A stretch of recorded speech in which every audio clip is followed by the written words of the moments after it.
పరిసర ప్రాంతాల్లో వివిధ కార్యక్రమాలు జరిగాయి. వివరాలు రాజధాని రిపోర్ట్లో.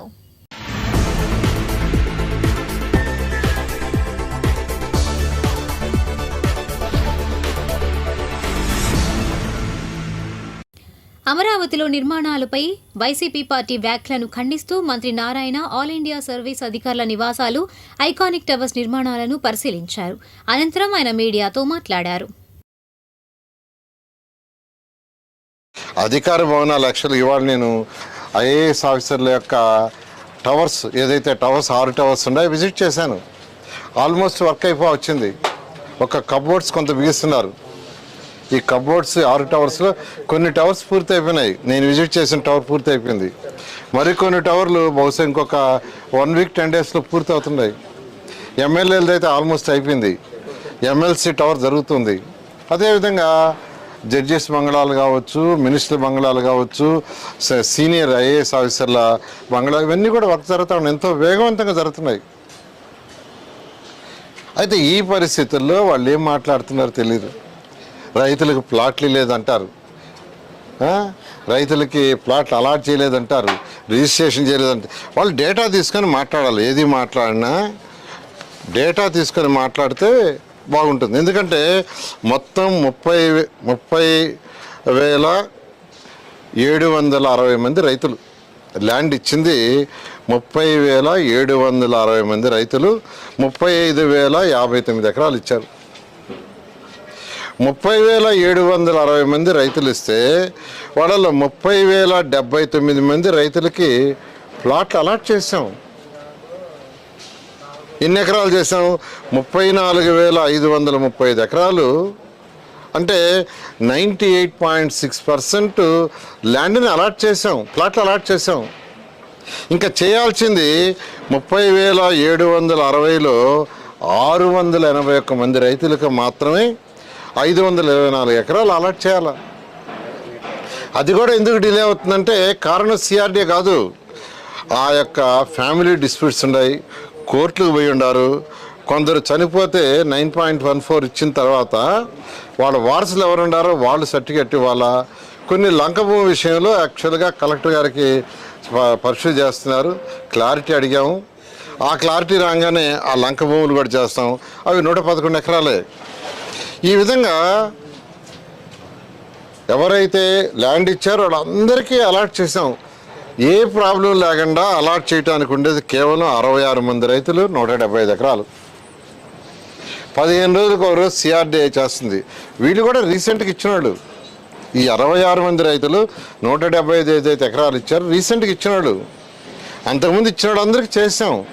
వాళ్ళ మధ్య డిస్ప్యూటు, వాళ్ళ తల్లిదండ్రులు ఎవరైనా చనిపోతే వాళ్ళ వారసులకు రావాలంటే వారసుల మధ్య డిస్ప్యూట్ ఉంటే ఆ క్లారిటీ, కోర్టు కేసులు క్లారిటీ వస్తే కూడా చేస్తాం.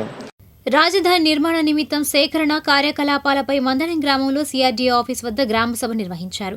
భూ సమీకరణలో పాల్గొనేందుకు రైతులకు ఇప్పటికీ అవకాశం ఉందని, సేకరణ నిర్ణీత గడువులోపు సమీకరణలో పాల్గొనేందుకు అవకాశం ఉందని ఏపీ సిఆర్డీఏ కమిషనర్ విజయరామరాజు తెలిపారు. కొంతమంది రైతులు కూడా మాట్లాడారు. ఇంకా ఈ కార్యక్రమంలో అదనపు కమిషనర్లు Bhargav Teja, Karthik, deputy collector, CRDA సిబ్బంది పాల్గొన్నారు. మీరు ల్యాండ్ ఎక్విజిషన్ అని పెట్టి పేర్లు అవి పెట్టడం కరెక్ట్ కాదు. మేము ముందు ఇన్ని ఎకరాలు ఇచ్చి లాస్ట్లో ఉన్న 2-3 ఎకరాల గురించి మమ్మల్ని ఎందుకు ఇలాగ పెట్టారనే అంశం కూడా చాలా గ్రామాల్లో మా దృష్టికి రావడం జరిగింది. ఇప్పుడు మీ గ్రామంలో కూడా అంటే కొంచెం వెనకాతలు చేసేటప్పటికి ఏమవుతుందంటే సిస్టమ్ కొంచెం స్టెబిలైజ్ అవుతుంది.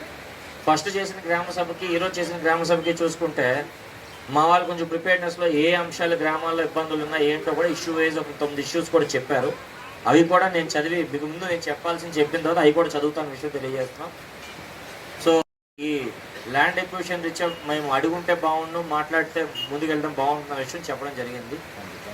సిఆర్డీఏ ముందు ముఖ్యంగా 2-3 అంశాలు మేము తెలియజేయాల్సింది రైతులందరూ కూడా మా బాధ్యత ఉంది. అందరికీ చెప్పాల్సిన అంశం ఏంటంటే గతంలో 14-19 ఈ మధ్యకాలంలో 19 ఇచ్చిన వాళ్ళందరికీ కూడా మేము త్వరితగతిన ప్లాట్స్ డెవలప్ చేసి అప్పచెప్పాల్సిన బాధ్యత కూడా మాకు.